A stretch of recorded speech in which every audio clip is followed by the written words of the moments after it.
चलिए बच्चे लोग, सब लोग तैयार हो जाइए। आज हम लोग हिंदी क्लास 11th का पोएम पढ़ेंगे, ठीक है। क्लास 11 का क्या पढ़ेंगे? अंतरा बुक का चैप्टर 1 पोएम का। कौन सा पोएम? कबीर। इस पोएम के जो कवि हैं कौन है? कबीर, ठीक है। इन्होंने अपनी रचनाओं में कुछ पद, कुछ दोहे को लिखे हैं, ठीक है। उन्हीं में से उनके उपदेशों का एक संग्रह में से कुछ पद जो है, कुछ लाइन जो है इस कविता में दिया गया है, ठीक है। तो क्या दिया गया है ये तो हम लोग बाद में जानेंगे। सबसे पहले जान लेते हैं कबीर के बारे में कि कबीर कौन थे, इनका जन्म कहाँ हुआ, ये इनकी विचारधारा क्या था, ठीक है ना। ये सब चीज़ की जानकारी हम लोग इसमें पढ़ लेते हैं। देखिए, कबीर का जन्म कब हुआ माना जाता है? 1398, ठीक है। कब जन्म हुआ? 1398 में। और मृत्यु कब होता है? 1518। आप सोचिए कि कबीर जो है कितने वर्ष तक जीवित रहे, कैलकुलेट कीजिए। 120 वर्ष तक। कितने वर्ष तक? 120 वर्ष तक ये जिंदा रहे। क्लियर? तो कबीर का जन्म होता है 1398 में और मृत्यु होता है 1518। कबीर का जन्म जो है वो काशी में हुआ था। कहाँ हुआ था? काशी में हुआ था। कहा जाता है कि वे स्वामी रामानंद के शिष्य थे। किसके शिष्य? स्वामी रामानंद के शिष्य थे। तो यहाँ से एक एक क्वेश्चन भी यहाँ से बनेगा, ठीक है। इनका जन्म कब हुआ और कब इनकी मृत्यु हो गई? इनका जन्म कहाँ हुआ? काशी में हुआ। इनके गुरु कौन थे? रामानंद। अर्थात अगर रामानंद कबीर के गुरु थे तो रामानंद के शिष्य कौन थे? कबीर थे। कबीर के गुरु रामानंद थे तो रामानंद के शिष्य कौन थे? कबीर थे। किसी भी तरह से आपको घुमा फिरा कर पूछ लेगा, ठीक है। तो इतना जान लीजिए कि कबीर के जो है गुरु कौन थे? स्वामी रामानंद थे। कबीर ने अपनी रचनाओं में स्वयं को जुलाहा समझते हैं? मुसलमान, ठीक है। अपनी रचनाओं में स्वयं को क्या माना? जुलाहा बताया और काशी का निवासी कहा, ठीक है। उनकी जो प्रमुख रचनाएं हैं, जो उन्होंने लिखा है, ठीक है। तो उनकी रचनाओं में कबीर ने स्वयं को जुलाहा कहा और अपना निवास स्थान कहाँ बताया? काशी। कहाँ बताया? काशी। जीवन के अंतिम समय में वे कहाँ चले गए? मगहर चले गए। कहाँ चले गए? मगहर। और वहीं पर अपना शरीर त्याग दिया, ठीक है।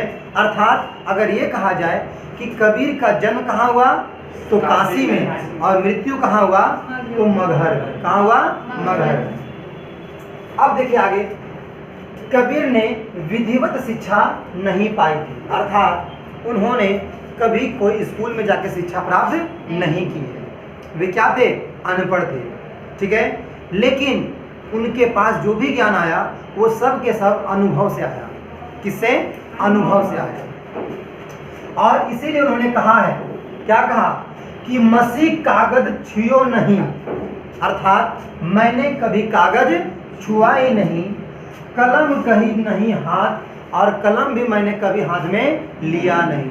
अर्थात कि इन्होंने कभी पढ़ाई लिखाई की ही नहीं, किंतु वे प्रारंभ से ही संतों और फकीरों की संगति में रहे थे। क्योंकि शुरुआत से ही फकीरों और संतों के संगत में रहे थे, अतः उनके पास उच्च कोटि के ज्ञान के साथ साथ मौलिक चिंतन की विलक्षण प्रतिभा भी थी। तो इसीलिए कहा जाता है कि जैसे माहौल में रहोगे वैसे ही बनोगे। जिस नेचर, जिस विचारधारा के लोगों के साथ रहोगे, बैठोगे, बातचीत करोगे, वैसा ही विचारधारा आपके दिमाग में ग्रहण होगा या उत्पन्न होगा। तो इन्होंने कहीं भी कोई स्कूल में जाके शिक्षा ग्रहण नहीं किया, ठीक है। कहीं भी शिक्षा ग्रहण नहीं किया, लेकिन फिर भी उनके पास ज्ञान की कमी नहीं। ये सारे ज्ञान उन्हें कहाँ से मिला? बचपन के वो संगति किसके साथ था? संतों के साथ था। किसके साथ था? फकीरों के साथ था। तो उनके द्वारा बताए गए उपदेशों को उन्होंने ग्रहण किया और अपने ज्ञान को क्या किया, अनुभव प्राप्त किया और वो ज्ञानी बने। फिर आगे चलते हैं। देखिए, निर्गुण भक्त कवियों की ज्ञान मार्गी शाखा में कबीर का सर्वोच्च स्थान था। अब यहाँ पे कुछ बात आता है कि निर्गुण भक्त, देखिए भक्ति दो तरह का होता है। भक्ति कितने तरह का होता है? दो तरह का। एक होता है भक्ति जो है वो दो तरह की होती है। एक होता है सगुण भक्ति। कौन सा भक्ति? सगुण भक्ति। और दूसरा होता है निर्गुण भक्ति। अब सगुण में और निर्गुण में क्या अंतर है? देखिए, सगुण भक्ति के अंतर्गत व्यक्ति अपने इष्ट देव की या ईश्वर की प्रतिमा के समझ अर्थात मूर्ति पूजा करते हैं, जबकि निर्गुण भक्ति में ईश्वर के समक्ष कोई मूर्ति कोई आकार नहीं होता। वो मानते हैं कि ईश्वर का कोई आकार नहीं होता है, ठीक है, सबका मालिक एक ही है, सबका ईश्वर एक ही है। अर्थात वे जो है ईश्वर का उपासना तो करते जरूर हैं लेकिन मूर्ति पूजा नहीं करते, ठीक है। लेकिन सगुण भक्ति में क्या होते हैं? ईश्वर का स्वरूप बनाकर मूर्ति पूजा करते हैं। तो ये है सगुण और निर्गुण। समझ में आया? ऐसा बताया गया है इतिहास में या उनके कई जीवनी में ये बताया गया है कि इनका जब जन्म हुआ था काशी में, तो इनका जन्म एक ब्राह्मणी विधवा महिला से हुआ था, ठीक है। ब्राह्मणी विधवा महिला से के गर्भ से इनका जन्म हुआ। तो उस महिला ने लोक लाज के डर से कि लोग उसे क्या कहेंगे, ये किसका बच्चा है, इस लोक लाज के डर से उन्होंने क्या किया, काशी में ही लहरतारा के निकट, लहरतारा नाम का एक स्थान है, तो लहरतारा के निकट एक तालाब के किनारे जो उसको छोड़ दिया। किसको छोड़ दिया? कबीर को छोड़ दिया। और तत्पश्चात एक जुलाहा दंपति, एक मुसलमान दंपति, उसे पुत्र की प्राप्ति नहीं हो रही थी। अचानक उसे उस तालाब के पास पड़ा हुआ उस बच्चे को देख करके उसको उठा लिया और ईश्वर की भेंट समझकर उसको अपने साथ रख लिया। उनका नाम था नीरू और नीमा। क्या नाम था? नीरू और नीमा। तो नीरू और नीमा नामक जुलाहा दंपति ने ही कबीर का लालन पालन किया, ठीक है। तो अगर सवाल आ जाए कि कबीर का लालन पालन या पालन पोषण किसने किया, तो नीरू और नीमा ने। नीरू पति का नाम और नीमा पत्नी का नाम, ठीक है। तो उन्होंने ही कबीर का क्या किया? पालन पोषण किया, ठीक है। तो देखिए, अब तक बहुत सारे सवाल बन गए। कबीर का जन्म कहाँ हुआ? काशी में हुआ। कब हुआ? 1398 में हुआ। उनके गुरु कौन थे? रामानंद थे, ठीक है। कौन थे? स्वामी रामानंद। और स्वयं को उन्होंने क्या बताया? जुलाहा। कहाँ का निवासी? काशी का निवासी। उनकी मृत्यु कब हुई? 1518 में हुआ। कहाँ पर हुआ? मगहर में हुआ, ठीक है। उनकी मृत्यु कहाँ हुई? मगहर में। उन्होंने कभी भी विधिवत शिक्षा नहीं पाई, अर्थात वे अनपढ़ ही रह गए, लेकिन इसके बावजूद उनके अंदर बहुत सारे ज्ञान उत्पन्न हो गए और ये सभी अनुभवों से मिला, ठीक है, संगत से मिला, माहौल से मिला, ठीक है, साधु और संतों से मिला, ठीक है। उनके पास उच्च कोटि के ज्ञान के साथ साथ मौलिक चिंतन की भी योग्यताएं पाई गई, ठीक है। अब क्या होता है, ये भी सवाल बनेगा कि कबीर किस तरह के भक्त थे? तो निर्गुण भक्त थे। ऐसे भक्त थे? निर्गुण भक्त थे, सगुण भक्त नहीं थे, ठीक है। अब आगे उन्होंने क्या किया? उनके काव्य जो है, उनके काव्य अर्थात कबीर के जो कविताएं हैं, उनमें धर्म के बाह्य आडंबरों का विरोध किया। अलग अलग जो धर्म है, चाहे वो हिंदू धर्म हो या फिर मुस्लिम धर्म हो, उसमें जो आडंबर है, उनका मानना है कि जो उसमें किया जाता है, पूजा पाठ यज्ञ हवन बलि, ठीक है ना, ये सब के सब क्या है? बेकार है। ये कहना किनका है? कबीर का कहना। ये कहना किनका है? कबीर का कहना। और उनका कहना है कि राम और रहीम क्या है? एक है। राम अलग और रहीम अलग नहीं है। उनका कहना है कि राम रहीम की एकता की स्थापना का प्रयत्न किया। किसने? कबीर ने। सब लोग, कोई राम के लिए लड़ रहा है तो कोई रहीम के लिए लड़ रहा है। कोई राम को अपना ईश्वर मानता है तो कोई रहीम को अपना ईश्वर मानता है। लेकिन कबीर का कहना है कि राम ही रहीम है, रहीम ही राम है।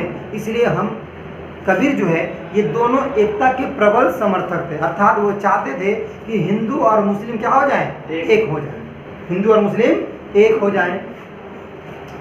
उन्होंने जातिगत और धार्मिक पक्षपात का बार बार खंडन किया, अर्थात बार बार उसका क्या किया, विरोध किया। जब देखा गया कि हिंदू धर्म में जाति पाति है, ऊंच नीच है, ठीक है ना, धार्मिक पक्षपात है, सब अपने धर्म के बारे में सोचते हैं, दूसरे धर्म के बारे में नहीं सोचते या उसके बारे में बुरा भला बोलते हैं, तो इन्होंने यह दृश्य को देख करके इन्होंने इसका क्या किया, खंडन किया, इसका घोर विरोध किया कि जाति पाति कुछ होता नहीं है, यह सब चीज़ बनाया गया किसके द्वारा, मनुष्य के द्वारा। हमें परमात्मा ने भेजा है इंसान बना करके, तो हम इंसान के जैसा साथ मिल करके रहें, न कि हिंदू और मुसलमान बन के, न अलग अलग धर्म बन करके, न ऊंची और नीची जाति के रूप में। ठीक है, ये कहना किनका था, कबीर का। कबीर चाहते थे कि हिंदू और मुस्लिम क्या हो जाए, एक हो जाए, हिंदू और मुस्लिम एक हो जाए, ये यही चाहते थे। कौन, कबीर।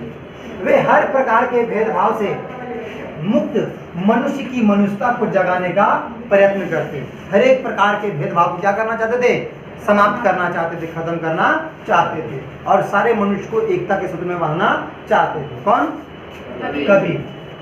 अब देखिए कबीर कैसे थे, क्या थे। कबीर के काव्य में, कबीर के काव्य अर्थात कविताओं में गुरु भक्ति, ईश्वर प्रेम, ज्ञान, वैराग्य, सत्संग और साधु महिमा, आत्मबोध और जगत बोध की अभिव्यक्ति है। अर्थात उनके जो भी कविताएं मिलेंगी उसमें आपको गुरु और भक्ति, ईश्वर से प्रेम करने की बात, ज्ञान और वैराग्य की बात, सत्संग और साधु महिमा की बात, आत्मबोध और जगत बोध का बात, ये सभी चीज हमें सीखने को मिलता है इसमें कबीर की काव्य रचनाओं में। ठीक है, और उनकी कविता अनुभव के ठोस धरातल पर टिकी होने के कारण विश्वसनीय और प्रामाणिक है। इनकी जो भी कविताएं हैं वो धरातल पर अर्थात वाकई में जो उन्होंने कहा है वो धरातल पर देखने को मिला है, अर्थात वो सभी के सभी विश्वसनीय हैं और प्रामाणिक है। अगर उन्होंने कहा कि हिंदू का आडंबर या उसमें भेदभाव है तो है, मुसलमानों में भी भेदभाव है तो है, तो उन्होंने जो कुछ भी कहा वो बिल्कुल के बिल्कुल क्या है, प्रामाणिक है, विश्वसनीय है। कबीर की कविता की भाषा में जनभाषा की सहजता के साथ साथ भावों की गहराई भी है। उनकी काव्य भाषा में दार्शनिक चिंतन को सहज रूप में व्यक्त करने की शक्ति, अर्थात उनकी जो कविताएं लिखी गई है वो बहुत ही सहज है, बहुत ही सरल है, साधारण भाषा में उसका प्रयोग किया गया है ताकि सभी लोग आसानी से समझ सकें। अब देखिए कबीर ने मूलतः अगर ये कहें कि कबीर के जो उपदेश हैं या कबीर ने जो कुछ भी कहा, कबीर के जो कुछ भी शिक्षाएं थी उसको एक किताब में संग्रहित किया गया। क्या किया गया, किताब में संग्रहित किया गया। उसका नाम है, क्या नाम है, उसका नाम है बीजक। क्या नाम है, बीजक। अगर सवाल आए कि कबीर के उपदेशों का संग्रह या कबीर के शिक्षाओं का संग्रह किस पुस्तक में है, तो बीजक में। किसमें है, बीजक में। और बीजक के 3 अंश हैं। बीजक के कितने अंश हैं, 3 अंश हैं। वो कौन कौन से हैं, देखिए यहाँ लिखा है साखी, सवद और रमैनी। ठीक है, साखी, सवद और रमैनी, ये 3 अंश हैं। ये क्या है, 3 अंश हैं। यहाँ पे साखी के जगह पर कहीं कहीं सखियाँ लिखा हुआ मिलेगा, यहाँ पे सवद का सवद लिखा हुआ मिलेगा और रमैनी का रमैनी। तो ये सवाल आएगा कि साखी, सवद या रमैनी की रचना किसने किया, तो कबीर ने किया। किसने किया, कबीर। ठीक है, उनकी रचनाएं मुख्यतः कबीर ग्रंथावली में संग्रहित है। अगर ये कहा जाए कि कबीर की रचनाएं किसमें संग्रहित है, तो कबीर ग्रंथावली में ही संग्रहित है। किंतु कबीर पंथ में बीजक का विशेष महत्व है। देख लीजिए, बीजक नाम आ गया, तो कबीर के पंथ में बीजक का विशेष महत्व है। कबीर की कुछ रचनाएं गुरु ग्रंथ साहिब में भी संकलित है। गुरु ग्रंथ साहिब जो सिखों का धर्म ग्रंथ है उसमें भी कबीर का उल्लेख किया गया है। ठीक है, कोई दिक्कत? हाँ, एक चीज और जान लीजिए कि जिन लोगों ने कबीर को पसंद किया, कबीर के विचारधाराओं को पसंद किया, वे लोग जो कबीर के अनुयायी थे, वे लोग जो कबीर के अनुयायी थे क्या बन गए? वे क्या कहलाए? कबीर पंथी कहलाए। क्या कहलाए? कबीर पंथी। तो कबीर के अनुयायियों को कबीर पंथी कहा जाता है। कबीर के अनुयायियों को कबीर पंथी कहा जाता है। यह भी एक क्वेश्चन बनता है पाठ्य पुस्तक में। जैसा कि इस पुस्तक में हम लोग अभी पढ़ेंगे, पाठ्य पुस्तक में कबीर के दो पद दिए गए हैं। पहले पद में हिंदू और मुसलमान दोनों के धर्माचरण पर प्रहार करते हुए बाह्य आडंबरों और कुरीतियों की आलोचना की है। इसमें कितने पद हैं? 2 पद। 2 पद इस पाठ्य पुस्तक में दिया गया है जो कबीर का लिखा गया है। पहले पद में इन्होंने हिंदू और मुसलमान दोनों धर्मों के बीच में धर्म के प्रति जो आचरण है, जो धर्म के प्रति व्यवहार है, जो आडंबर है, जो कुरीति है, उन दोनों का क्या किया है? आलोचना की। हिंदू धर्म का भी आलोचना किया और मुस्लिम धर्म का भी आलोचना किया है। कोई दिक्कत? अब देखो दूसरे पद में कबीर ने खुद को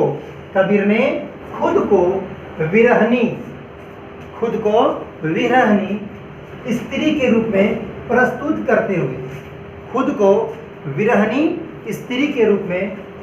करते हुए प्रियतम से घर लौटने की आकांक्षा व्यक्त की है। अब ये क्या है? ये आपको जब हम दोहा पढ़ाएंगे, पद पढ़ाएंगे तो इसका और क्लियर कर देंगे। दरअसल क्या है कि इसमें स्त्री के रूप में जो विरहनी का बात किया जा रहा है, ये खुद किसकी बात कर रहे हैं? अपने। अर्थात सभी इंसान के अंदर क्या है? आत्मा है। क्या है? आत्मा। तो आत्मा को यहाँ पर एक विरहनी स्त्री के रूप में व्यक्त किया गया है। ठीक है, और अपने प्रियतम किसको माना गया है? परमात्मा को। किसको माना गया है? परमात्मा को माना गया, अर्थात ईश्वर को माना गया। किसको माना गया? ईश्वर। तो अपने मतलब इस विरहनी स्त्री के रूप में प्रस्तुत करते हुए प्रियतम से घर लौटने की आकांक्षा व्यक्त की है। दाम्पत्य प्रेम और घर की महत्ता इस पद के केंद्र में है। कबीर ये दोनों पद पारसनाथ तिवारी द्वारा संपादित कबीर वाणी से लिए हैं। अब ये समझिए कि पारसनाथ तिवारी द्वारा संपादित अर्थात लिखी गई ये जो दोनों पद है ये कबीर वाणी से लिया गया है। ठीक है, ये दोनों पद किससे लिया गया है? तो पारसनाथ तिवारी द्वारा संपादित कबीर वाणी से लिया गया है। ये दोनों पद कबीर वाणी का है। कबीर नहीं यह बात कहा है, लेकिन इसको संकलित संपादित किसने किया था? पारसनाथ तिवारी ने किया। तो दोनों पद को अब हम आगे एक एक करके पढ़ने का प्रयास करेंगे। देखिए, अब यहाँ पे पहले पद में जैसा कि मैंने कहा कि हिंदू और मुस्लिम दोनों धर्मों का क्या किया? जमकर उन्होंने विरोध किया। कैसे किया? तो इस पद में हम लोग पढ़ने का प्रयास करते हैं। देखिए इसमें क्या लिखा है। कहता अरे इन दोहुन राहन आई, अरे इन दोहुन राहन आई, अर्थात ठीक है, अर्थात अरे कह रहा है इन दोहुन मतलब इन दोनों राह ना पाई। इन दोनों ने सही राह नहीं पाया। इन दोनों ने सही राह नहीं पाया। किन दोनों ने? हिंदू ने और मुसलमान ने। ये दोनों ने सही राह नहीं पाया। हिंदू अपनी करे बड़ाई गागर छुअन न दे। हिंदू अपनी करे बड़ाई गागर छुअन न दे, अर्थात क्योंकि हिंदू समाज में भेदभाव, छुआछूत ये सभी व्यवस्थाएं मौजूद थी। अपने बर्तन किसी छोटे जाति को छूने तक नहीं देते।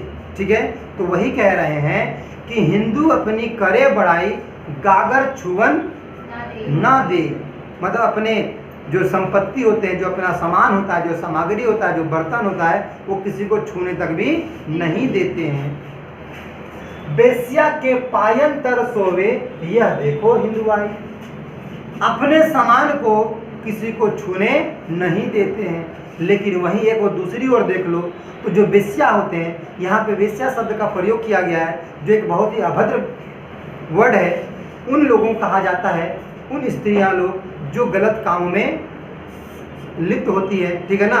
तो ये कह रहे हैं कि जो लोग अपने बर्तन को छूने नहीं देते, वो उनके पास जाके, पैरन के पास, क्या कह रहा है, पायन तर सोए, उनके पास जाके सोते हैं जिसे हर किसी ने छुआ होता है। तो ये बताने का प्रयास कर रहे हैं कि कौन सी हिंदुआई जो अपने सामान को, अपने बर्तन को छूने तक नहीं देता और अपनी बड़ाई करता है कि हम हिंदू हैं, वो दूसरी ओर देखो तो वो वेश्याओं के पायन तर जाके क्या करता है, सोता है। यह देखो हिंदुआई, ये किस तरह की हिंदुआई है। ये इन्होंने हिंदू धर्म पर तंज कसते हुए, उनका विरोध करते हुए अपने पद में कहा। फिर आगे चलिए, अब मुसलमान पर उन्होंने कुछ तंज कसते हुए क्या कहते हैं कि मुसलमान के पीर औलिया मुर्गा मुर्गी खाए, मुर्गी मुर्गा खाए। ये कहते हैं कि जो मुसलमान के पीर हैं, जो औलिया हैं, जो धर्माचार्य हैं, ये क्या कर रहे हैं, मुर्गी और मुर्गा खा रहे हैं, ठीक है। खाला केरी बेटी ब्याहे, खाला केरी बेटी ब्याहे, यानी अपने घर में क्या कर रहे हैं, बेटी ब्याह रहे हैं। घर ही में करे सगाई, घर में क्या करते हैं, सगाई कर लेते हैं। अर्थात मुसलमानों में यह रिवाज है कि अपने खून को छोड़कर बाकी चचेरी ममेरी फुफेरी जो भी हो उनसे ब्याह कर सकते हैं। लेकिन इनका क्या किया, कबीर ने विरोध किया। इनका क्या किया, कबीर ने विरोध किया। और ये तंज कसते हुए कहते हैं कि खाला केरी बेटी ब्याहे, घर ही में करे सगाई, बाहर से एक मुर्दा लाए धोए धोए चढ़वाए, ठीक है। और जैसे अपने धर्म में प्रकट करने के लिए जिस प्रकार हिंदू धर्म में पूजा पाठ यज्ञ बलि दिया जाता है, उसी तरह से इसमें बाहर से जो है एक मुर्दा यानी अर्थात कोई जानवर, मुर्गा बकरा ला करके हम क्या करते हैं, उसको चढ़ाते हैं, मतलब एक तरफ से देखा जाए तो बलि देते हैं, ठीक है। तो उनका विरोध करते हुए कह रहे हैं। फिर कहते हैं सब सखिया मिली जेवन बैठी, और क्या होता है, सभी सखी लोग यानी सभी औरतें लोग मिल करके एक बैठ करके घर भर करें बड़ाई, अपने अपने घर की क्या करते हैं, बड़ाई करते हैं। सब लोग अपने अपने घर की बड़ाई करते हैं, अर्थात ये अपनी बड़ाई करते हैं और ये अपनी बड़ाई करते हैं। अंत में कहते हैं हिंदुन की हिंदुआई देखी, हिंदुन की हिंदुआई देख ली और तुर्कन की तुर्काई भी देख ली। मैंने हिंदुओं की हिंदुआई भी देख लिया जो कहते हैं हम बहुत बड़का हैं, और तुर्कन की तुर्काई भी देख लिया जो कहते हैं हम बहुत ही अच्छे हैं। हमने देख लिया कि तुम दोनों कैसे हो। मैंने हिंदुओं को भी देख लिया और मुसलमानों को भी देख लिया। यार तुम दोनों में जो कुछ भी है, कोई भी धर्म ठीक नहीं है, सब में कोई ना कोई अंधविश्वास, कोई ना कोई तरह का बाह्य आडंबर देखने को मिलता है, ठीक है। इसलिए कहते हैं हिंदुन की हिंदुआई देखी तुर्कन की तुर्काई, कहे कबीर सुनो भाई साधो कौन राह है जाई। और इसी बात को देखते हुए कबीर कहते हैं कि सुनो भाई साधो, साधो मतलब लोग, अरे कहे कबीर सुनो भाई साधो, सब लोग सुन लो, कौन राह है जाई, तुम सब लोग कौन राह पर जा रहे हो। एगो हिंदू राह पर जा रहा है, वो मुसलमान के राह पर जा रहा है, वो अपना धर्म चला रहा है, ये अपना धर्म चला रहा है, ये अपना बड़ाई कर रहा है, ये अपना बड़ाई कर रहा है, दोनों में फ्रैक्शन हो रहा है। और इसका विरोध करते हुए कबीर बार बार ये लोगों को बताने का प्रयास कर रहे हैं कि हिंदू और मुस्लिम हमारे द्वारा बनाया गया है, ईश्वर के द्वारा बनाया गया नहीं है। कबीर बार बार यह बताने का प्रयास कर रहे हैं कि हिंदू मुस्लिम एक हो जाएं। क्या हो जाएं? एक हो जाएं। अर्थात कबीर जो है हिंदू और मुस्लिम एकता के प्रबल समर्थक थे। क्लियर? तो यहाँ से भी आपको ये हिंदू मुस्लिम का जो विरोध करते उन्होंने जो पद कहा है, उम्मीद करते ये समझ में आ गया होगा। ठीक है, इसके बाद जो दूसरा पद है जिसमें अपने आप को एक विरहनी स्त्री के रूप में माना। ठीक है, एक विरहनी स्त्री के रूप में माना। देखिए क्या क्या है पद में कहा गया है बालम। ये बालम वर्ड का प्रयोग किसके लिए किया जाता है? पुरुष के लिए। किसके लिए? पुरुष के लिए, या फिर पति के लिए, है ना जी, या फिर प्रेमी के लिए। और किसी के लिए करेंगे क्या? नहीं ना, बालम किसको बोलेंगे? पति के लिए, प्रेमी के लिए। तो सोचिए कि एक दाम्पत्य जीवन में दो लोग का होना जरूरी है, एक पति का और एक पत्नी का। तो यहाँ पे कबीर स्वयं को क्या मान लिया? विरहनी स्त्री के रूप में, अर्थात पत्नी के रूप में अपने आप को रख रहा है। ठीक है, अगर इसको दूसरे जरिए से देखें तो अपने आप को आत्मा बता रहा है। अपने आप क्या बता रहा है? आत्मा बता रहा है। इसको लास्ट में हम क्लियरफाई कर देंगे। देखिए, कह रहा है बालम आओ हमारे गेहरे, अर्थात बालम आओ हमारे पास रे, बालम आओ हमारे पास रे। ठीक है, तुम बिन दुखिया देह रे, तो बिना जो है हम क्या हैं? दुखी हैं, हमारा मन लगता नहीं है। सब कोई कहे तुम्हारी नारी, हमको सब कोई कहता है कि हमको चाहिए तुम्हारी नारी है, तुम्हारी पत्नी है, अर्धांगिनी है। मुँह को लागत लाज रे, हमको क्या आ रहा है? लाज लगता है जब कोई कहता है कि हम तुम्हारी क्या है? पत्नी है। क्यों लाज लगता है? क्योंकि हमारे पति हमारे पास नहीं है। ये बालम आओ हमारे गेह। ठीक है, आगे कहते हैं दिल से नहीं लगाया तब लग कैसा स्नेह रे। अरे जब दिल से नहीं लगाए तो काहे बात का स्नेह, काहे बात का प्रेम। फिर कहते हैं अन्न न भावे नींद ना आवे है रे, अन्न न भावे नींद ना आवे, अर्थात जब भी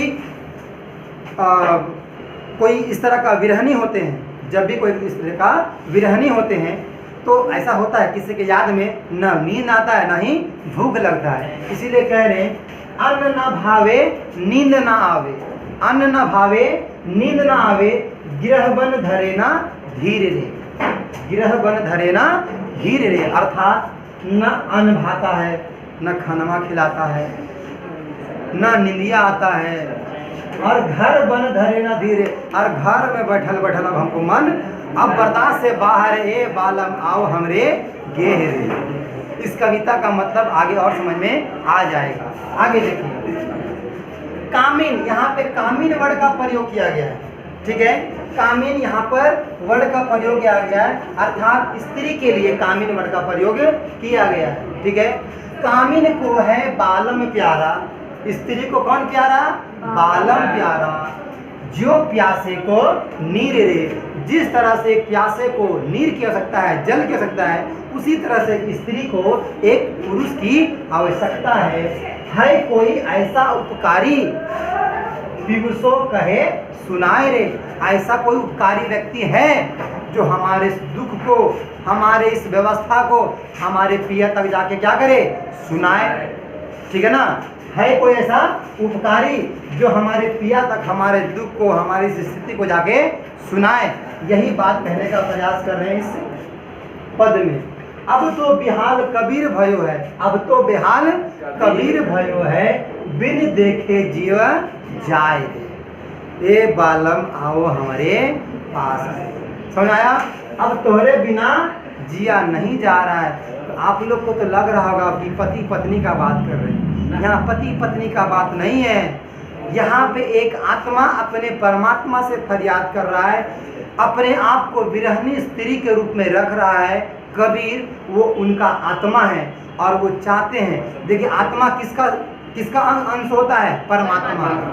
तो ये चाहते हैं कि आत्मा किससे मिल जाए?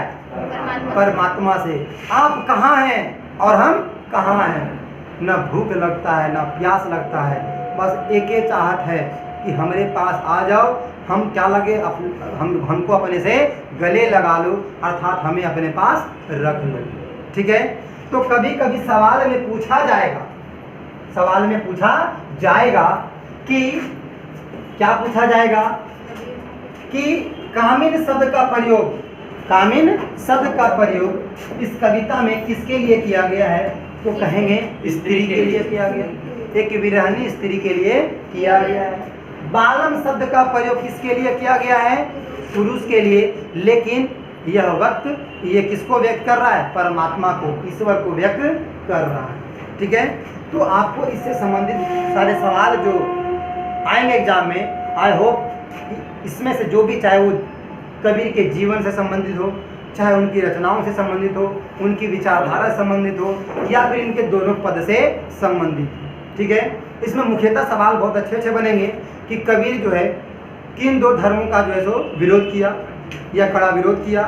ठीक है ना, तो हिंदू और मुसलमान के धर्मों का कड़ा विरोध किया। वे उन दोनों क्या थे, एकता के प्रबल समर्थक थे। कबीर की शिक्षाएं या उपदेश किसमें संग्रहित है, बीजक में संग्रहित है। कितने अंश में बटे हैं, 3 अंश में। कौन सा, सखियां और सबद और रैमिनी रमैनी। ठीक है ना, इन तीनों में संग्रहित है। इनके गुरु कौन है, रामानंद। कबीर का जन्म कहाँ हुआ, काशी में। कब हुआ, 1398 में। मृत्यु कब हुआ, 1518 में। कहाँ हुआ, मगहर में। तो इस तरह से इस कविता में लगभग क्वेश्चन आपका क्लियर हो जाएगा अगर आप शांति से इसको पढ़ लिए होंगे तो। ठीक है, उम्मीद करते हैं ये जो वीडियो है आपको अच्छा लगा हो। अगर अच्छा लगा हो तो लाइक करें और सब्सक्राइब करें, और हाँ, अगर किसी तरह की कोई त्रुटि हो तो कमेंट करके जरूर बताएं, और अच्छा भी लगा हो तो कमेंट करके जरूर बताएं। मिलेंगे अगले वीडियो में, तब तक मन लगा के पढ़ते रहिए।